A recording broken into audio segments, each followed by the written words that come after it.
Hey everyone, Genome here, coming at you with a refilming of a quick little segment I shot earlier, showing my professional chops. Apparently I had my microphone, my lav mic off while I was recording, so only the second half of it actually recorded, so I'm having to go back and re-record. So while this may not look like an unboxing, it technically is, and I will try to throw some footage of said unboxing up there. But yeah, so that didn't go quite as expected. But anyway, what did I get?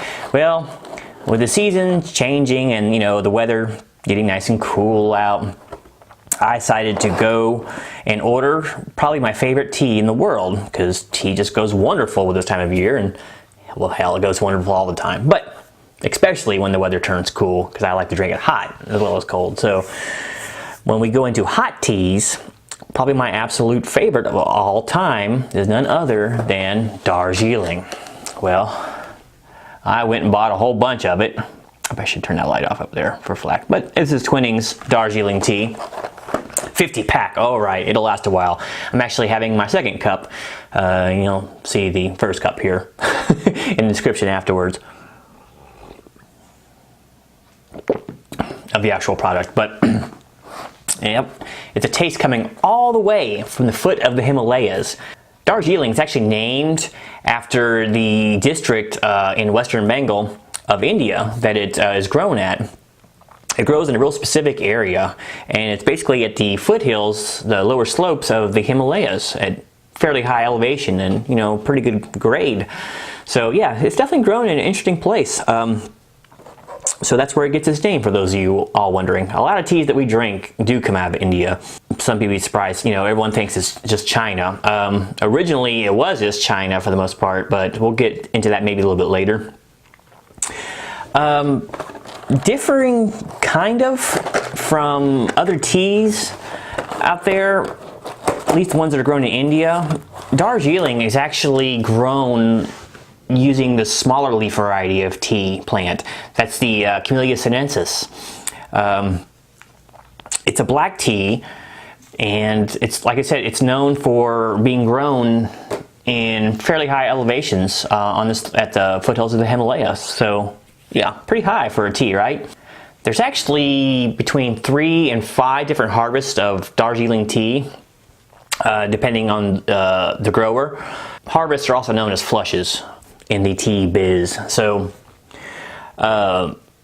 each different flush has its own kind of distinct flavor.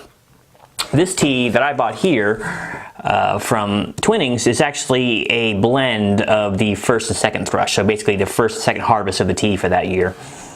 People who write descriptors for tea, and maybe sommeliers as well, would classify Darjeeling as a sophisticated tea. Best of all, the waitresses and showgirls are all real Brits. Fresh from the Strait to Sussex, they are. Fresh in your drink, Governor. I better drink this with pinky extended then. Delicate. You can't get delicate drinking out of a Viking mug for tea, right? But when you have something that's good, you have to drink out of a big cup. Has a woody aroma, they say, and a slightly dry and a delicate taste. I'm not sure about woody, but it has a nice soft aroma. Reminds me somewhat of chamomile. But delicate taste, I definitely agree with. The aroma is ambrosial, though.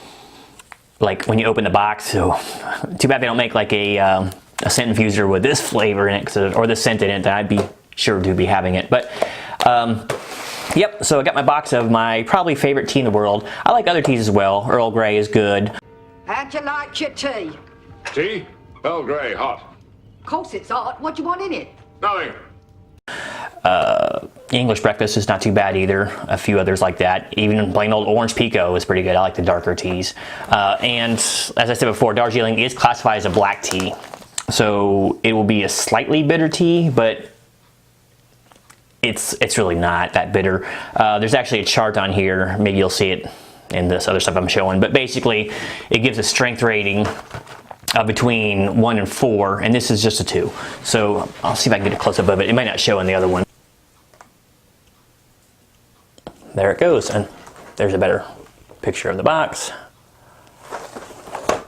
And I'll go ahead and, I'll go ahead and read you what the Master Blender's notes are about this tea. I find this stuff fascinating. But notes: light, thin-bodied, and woody. Color: translucent, brownish yellow. Strength: 2 leaves out of 4. Steep time is 3 minutes, whatever. I steep it till it's dark. Now for the great descriptors. There are few places on earth as enchanting as Darjeeling, a small but vibrant town in the Indian state of West Bengal. Located in the foothills of the Himalayan mountains, the high elevation gardens and sloped terrain of this region produce distinctive teas that are harvested in 3 growing seasons called flushes. We talked about that earlier. First flush teas are harvested in March, following the spring rains, and have a fresh, lively taste. Second flush teas are harvested in June and have a mellow muscatel flavor. Autumn flush teas are rich and smooth, but bolder in flavor. Our Darjeeling combines teas from the first and second flushes to yield a sophisticated tea with a woody aroma and a slightly dry, delicate taste. Sounds kind of like my descriptor earlier, huh? But yep, there it is. 50 packs. Can't beat the deal, really, on Amazon. I think I talked about it in the second segment. But and I mentioned tea before, but getting back to tea, you know, drinking tea, you can kind of sit there and think, well, it's just a drink, you know, I'm enjoying it, whatever.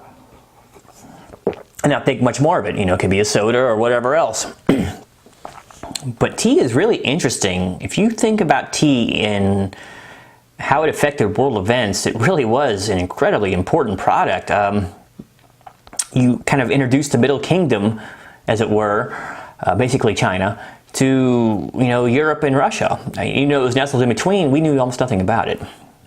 Well, some trading companies came in because, you know, that's what they did back then. They traded with other countries, and they got some tea and somehow managed to get it back to jolly old England, and it became the national drink very quickly after that. In fact, the demand for it became so high that Parliament actually granted an exclusive, not really a contract, but it gave them a monopoly, the East India Trading Company, on products coming to and from like China and basically India as well, and tea being the biggest one. Now what happened because of this was that, well, let's give you a little more background. China was very reclusive at that time. They wanted nothing to do with the outside world. The only thing they wanted from the Western countries was the money.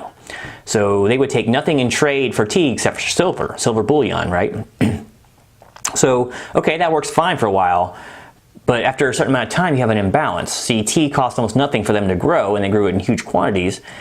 But silver is not replaceable. I mean, you have to mine it, of course. It's somewhat replaceable, but so you have this outpouring of silver from England going into China to bring these teas out with nothing in return but just a product. So basically all of the wealth in the coffers of the English government went right over to China, and it was on the verge of actually collapsing their government, and it was getting really bad. So something had to be figured out. Well, something was figured out. It really wasn't, shall we say, the most altruistic thing, but it did balance things out, eventually turned the tide the other way into England's favor, and that was the trading of opium. Opium was grown in great quantities and cheaply in India, which at the time was basically a British Commonwealth. And so once it was found out that China had a very insatiable need for, at least the upper crust there, for opium, well, trade routes were developed. And at first it was just the East India Company kind of running stuff back and forth. And this is all technically illegal. They weren't supposed to be trading in opium, but you know, it turned, the British government had to turn a blind eye because there was no other option to deal with China. They couldn't keep just pouring silver into that country. They had to get a trade going, a trade balance of some sort.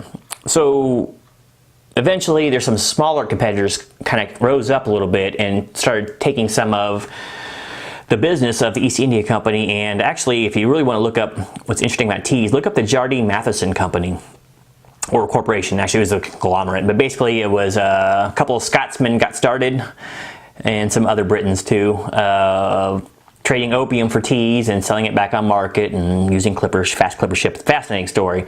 But they wound up basically founding Hong Kong and like as not, kind of brought China into the fold of nations, all on the back of tea, you know, and they had at least 100 years of influence upon most of Asia. They became so powerful, Jardine Matheson did, and they hung around basically till China went communist in the 40s, the 1940s, and were basically pushed out off of the mainland and back into Hong Kong, and then, you know, the rest is history. But they were all the way over to Japan doing trading and things, but, you know, all on the backs of tea.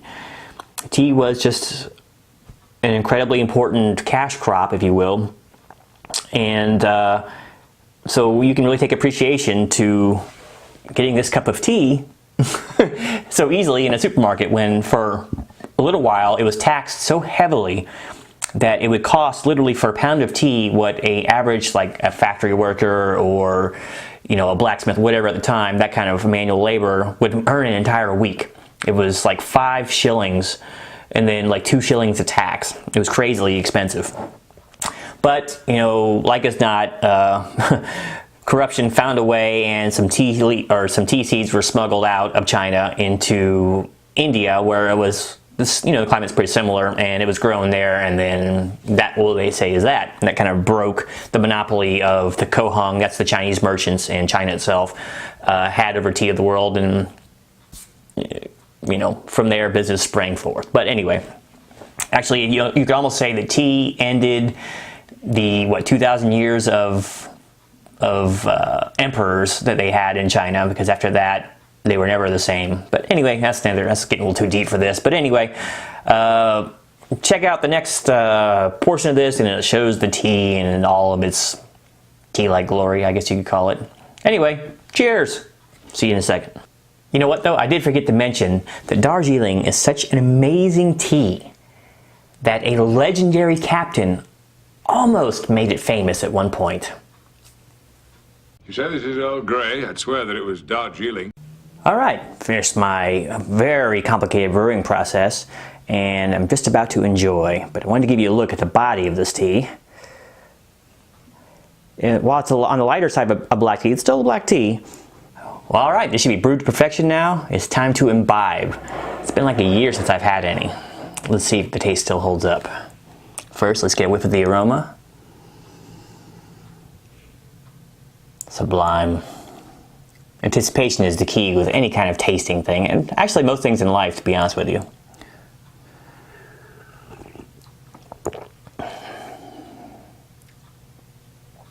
Bloody ace. I put a bit of sugar in mine, just a little bit, kind of offsets a little bit of the black tea bitterness a little bit, but it doesn't require much. It's like I said, it's a much milder tea.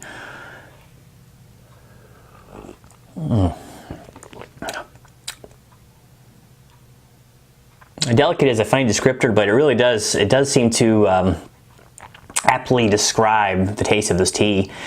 It's hard to explain, you know. A strong cup of like orange pico, for example, tea would kind of just takes a sledgehammer to your tongue right away. You know it's orange pico, but this one takes a second or two to kind of disseminate across your different taste buds, and I wouldn't go so far as to call it complicated, even though I'm sure the descriptors of people who write on packages of tea would probably call it complicated, but there's definitely a little something different there.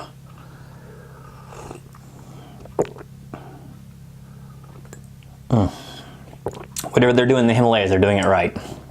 So, all right, there it is, Darjeeling tea. Is it good? It's freaking great. I highly recommend that you go out and get you some, because this whole box only cost about $7 with shipping. I think, well, I have Prime, but so that kind of threw in shipping, but I think shipping is only like $2 without it. It's local. Sometimes you can find this stuff at different stores close to you too. Sometimes the grocery store will have it. I have found in the past that a lot of times Big Lots will have a big section of teas, and they're all very reasonably priced. That's where I got these. These are some other teas I'll talk about here too. I've been drinking this year. First we have Bentley's Mint Green Tea. It's basically just like it says. It's mint or green tea with a touch of mint. It's not bad, it's kind of refreshing. Also good for cold weather.